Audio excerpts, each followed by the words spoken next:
Okay, so you're nearly finished topic 10 now, which is probably the last topic you'll do in inorganic chemistry in the first year of the course. And this lesson's all about the uses of chlorine. So, two immediate uses which will probably come to your head, and that's first is that chlorine's used in swimming pools, and we'll look at the chemistry behind that. And also that chlorine is actually a poisonous gas that was used in wars like the First World War, in trench warfare.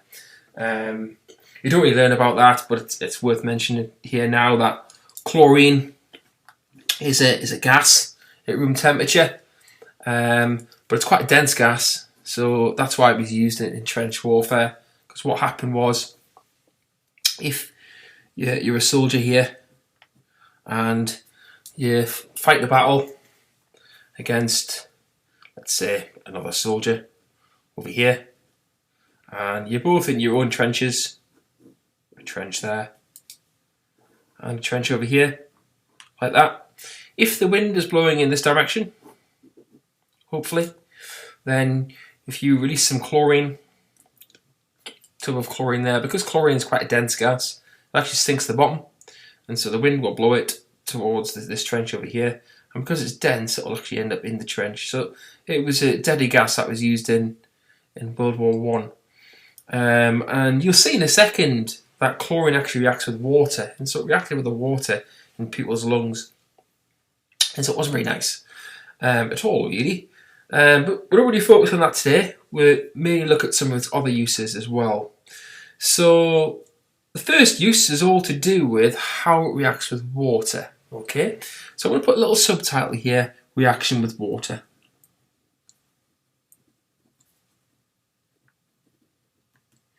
So chlorine actually reacts with water in a reversible reaction. So let's have a look at that. Remember, chlorine's a gas at room temperature, and we react that with liquid water, and it's a reversible reaction, this one. So we're going to use a reversible reaction symbol, like that. So it's a half arrow going forward and a half arrow going backwards. And it makes two compounds.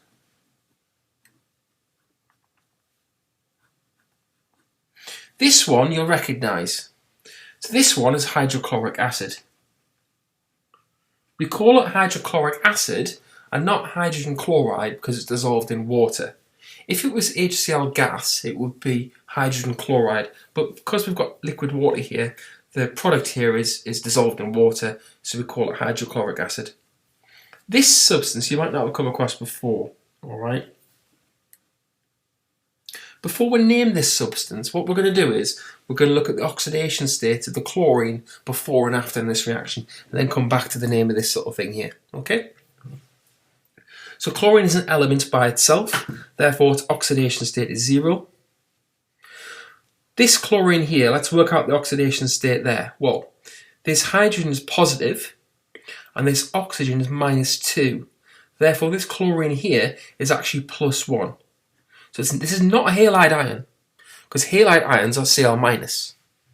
So the oxidation state here is +1, whereas the oxidation state here is -1. Has to be -1 because that has a positive charge.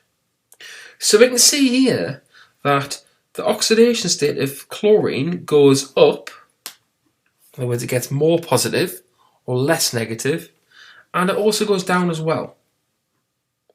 So this bottom one here, we're gaining electrons, it becomes more negative. Remember, reduction is gain of electrons.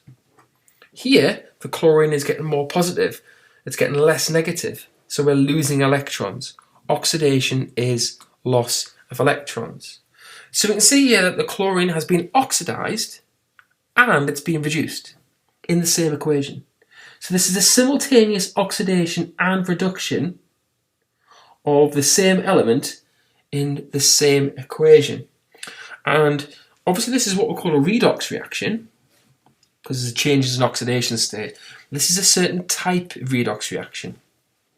The type of redox reaction where an element gets oxidized and reduced in the same equation is called a disproportionation reaction. I'm going to write that down.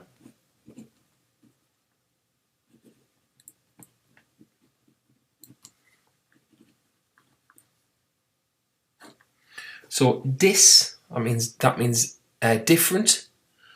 Proportionation. Disproportionation. So a proportion of it gets oxidized and a proportion of it gets reduced. So this is disproportionation reaction. It's a certain type of redox reaction. Okay, let's go back to the name of this. We know this is hydrochloric acid. This is not hydrochloric acid because it contains an oxygen as well. Now the oxidation state of the chlorine in this particular species here is +1. Therefore the name of this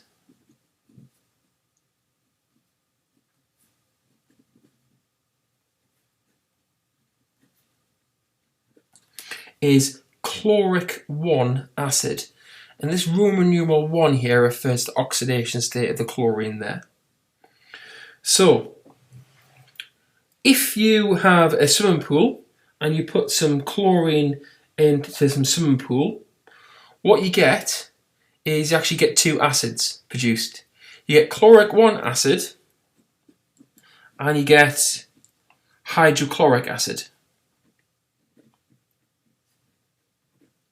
So it isn't actually the chlorine in the swimming pools which kills the bacteria.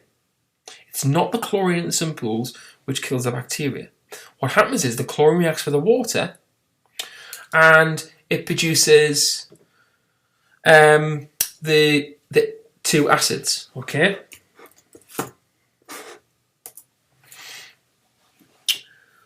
So what we need to do is we need to have a look to see what's happening here. So what we've got here is we've got two acids which are produced. Now this particular acid here kills bacteria, okay?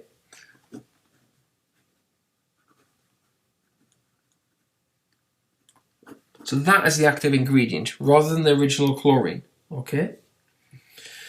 Now, a different reaction happens when chlorine is in sunlight. So this is when chlorine reacts with water. But this particular reaction I'm going to write down here now is when chlorine reacts in sunlight. So this is what happens. If we take some chlorine, you need 2 molecules of chlorine this time, and it reacts with water.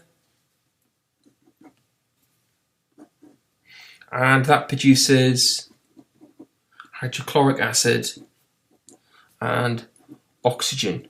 Okay, so this reaction happens in sunlight. So if you've got a particularly shallow swimming pool in a particular sunny country, you're more likely to have this reaction than this one here.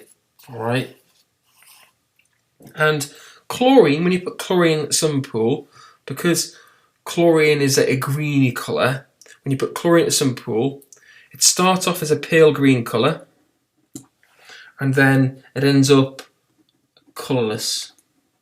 Okay?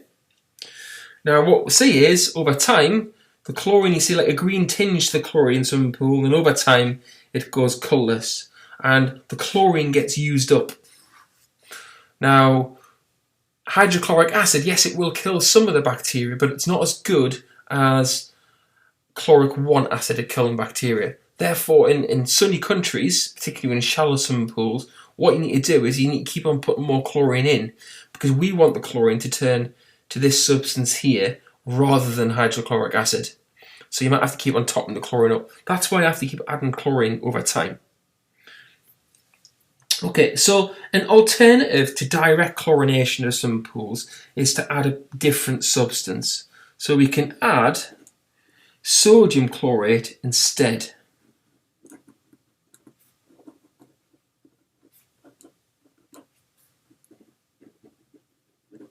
Notice the Roman numeral here.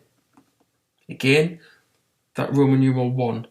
This is sodium chlorate. Remember, chloric 1 acid is HClO, sodium chlorate is NaClO. So we can add this instead. So what happens here is that reacts with water in a reversible reaction to make sodium ions, hydroxide ions, basically sodium hydroxide solution, and our active acid again, chloric 1 acid. And we know that chloric 1 acid kills bacteria. There's just another way of chlorinating the swimming pool, because actually it's not the chlorine that we need in the swimming pool, it's actually the chloric 1 acid which kills the bacteria. Okay? Now, instead of looking at the reaction with water, we can look at the reaction with alkali. It's another little subtitle now, reaction of alkali.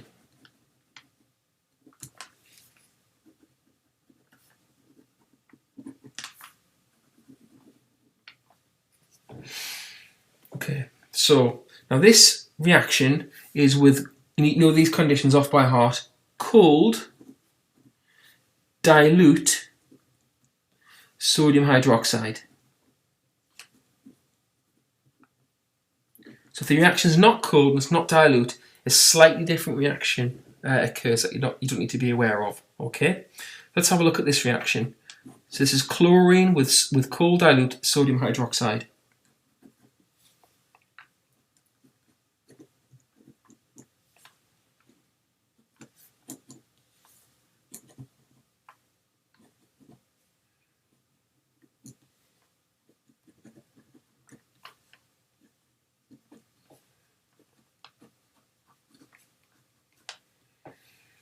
Oxidation state of chlorine is 0. Oxidation state of chlorine here is +1. Oxidation state there is -1. So again, you've got an increase in oxidation state and a decrease in oxidation state. Therefore, this is another example of a disproportionation reaction.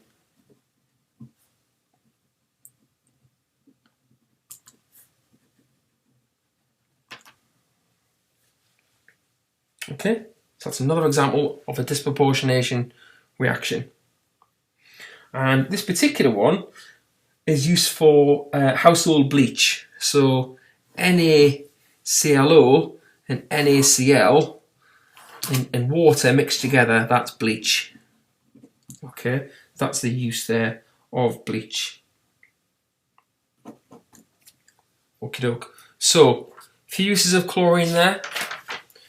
So the main one is used as the basis on the reaction with water. Remember, it reacts differently with cold water, with normal water, which is normal cool water, compared to when there's sunlight there. So when there's sunlight, you don't get the chloric 1 acid produced. Okay, so this one's a disproportionation reaction, which is a reversible reaction that produces chloric 1 acid, which kills bacteria, and this one does not produce the chloric 1 acid. So in particularly sunny areas, you need to keep on repeating this reaction, adding more chlorine. An alternative is to add sodium chlorate 1 instead, and then the sodium chlorate 1 reacts with water directly to produce sodium hydroxide solution, and then the active ingredient that we want, which kills the bacteria, which is the chlorate 1 acid. Another use is to make bleach, and that you need cold dilute sodium hydroxide, and this is your equation that you need to learn off by heart again. And this again is an oxidation reaction and a reduction reaction all in one, so it's another example of a disproportionation reaction. Okay, quite a short one that, guys. That's topic 10 done.